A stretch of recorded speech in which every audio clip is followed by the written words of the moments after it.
नमस्कार, J1 Rajasthan news में आपका स्वागत है और मैं हूं जितेंद्र। आज हमारी टीम पहुंची है मुंबई में आज हमारे साथ खास मुलाकात कार्यक्रम में खास मेहमान हमारे आज हैं बाल व्यास यति किशोरी जी, जो एक कथावाचक है और मात्र 13 वर्ष की आयु में ये नानी बाई का मायरा इन्हें कंठस्थ है और अभी ये कितने मायरे कर चुके हैं और आगे इनका क्या लक्ष्य है और सनातन धर्म को ये क्या संदेश देना चाहते हैं। तो आज हम इनसे बात करेंगे और जानेंगे इनके श्रीमुख से कि ये क्या संदेश सनातन को देना चाहते हैं। तो सबसे पहले तो आपका हमारे चैनल पर बहुत बहुत स्वागत है। धन्यवाद। तो अब आप हमें ये बताइए कि आप 13 वर्ष की आयु आपकी है और जैसे हमने यहाँ सुना था कि आपने अभी तक बहुत सी कथाएं जो नानी बाई का मायरा है वो आप मुंबई में रहते हुए एक राजस्थानी भाषा जो जोधपुर की जिसको मीठी भाषा कहा जाता है उस भाषा के अंदर आप कथा करते हैं। तो ये भगवत कृपा है या आपने ये भाषा कहाँ से सीखी, ये हमें थोड़ा सा आप बताएं। ये सबसे पहले तो आप सभी को यति किशोरी का जय श्री कृष्ण, जय श्री श्याम। मैंने कथा नानी बाई का मायरा, भागवत कथा का भी अभी अध्ययन चालू है जी।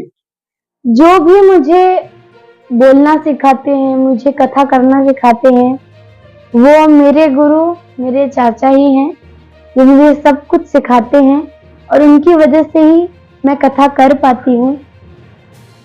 और मारवाड़ी हमारे घर पे हमेशा से ऐसा मैंने देखा है बहुत घरों पे कि मारवाड़ी से बात नहीं करते हैं एक दूसरे से मारवाड़ी में जी। जब वे साथ में बैठते हैं, लेकिन हमारे घर पे हमेशा से हम सारे भाई बहन, मेरे दादी दादा, जितने भी मम्मी पापा चाचा चाची सब मारवाड़ी में ही बात करते हैं। तो उसकी वजह से पहले से ही मुझे आदत है। अभी तक आप लगभग कितनी कथाएं जो है नानी बाई का मायरा की आप कर चुके हैं? अभी तक मैंने 18 से 19 मायरे कर लिए हैं जी। और कोई रुड़की में, कोई उदयपुर, कोई कोलकाता, कोई देहरादून, अलग अलग जगहों पे, मुंबई में मैंने मायरे किए हैं। इसके साथ ही मैं ये आपसे जैसे कि मुझे ज्ञात है कि आप जीन माता के भी परम भक्त हैं और जीन माता की आप जो चौपाइयां हैं वो आपको कंठस्थ हैं, तो उसके बारे में भी दर्शकों को आप बताएं कि जीन माता की भक्ति आपने कब से शुरू की और आप ये चौपाइयां आपको कब याद?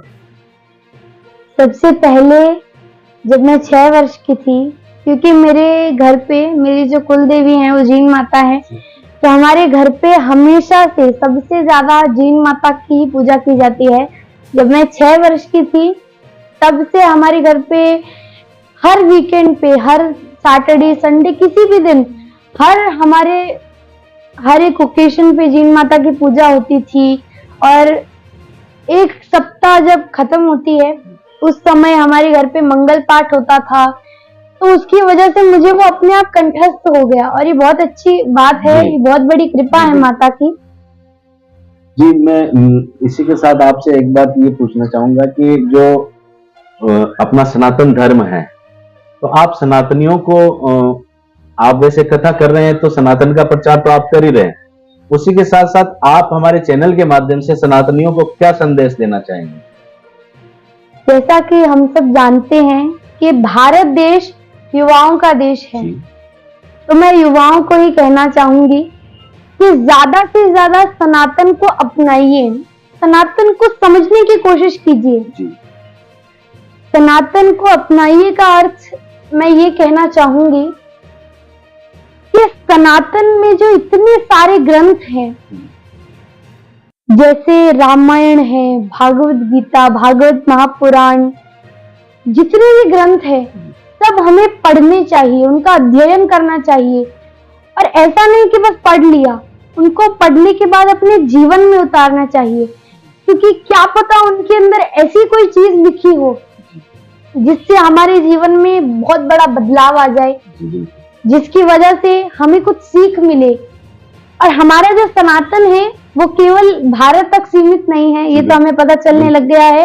देश विदेश के कई लोग अभी सनातन को अपनाने लगे हैं। जैसा कि हाल ही में हमें पता चला है कि कुंभ में एप्पल कंपनी की जो फाउंडर हैं स्टीव जॉब्स, उनकी जो धर्म पत्नी है लॉरेन जॉब्स, वो अभी कुंभ के मेले में आई हैं। उन्होंने सनातन धर्म को धीरे धीरे अपना रही हैं, धीरे धीरे उसे समझ रही हैं। तो अगर आप सनातन धर्म को अपनाएंगे, उसे समझने की कोशिश करेंगे, तब आपको पता चलेगा कि हमारी संस्कृति में, हमारे सनातन धर्म में कितनी खूबसूरती है।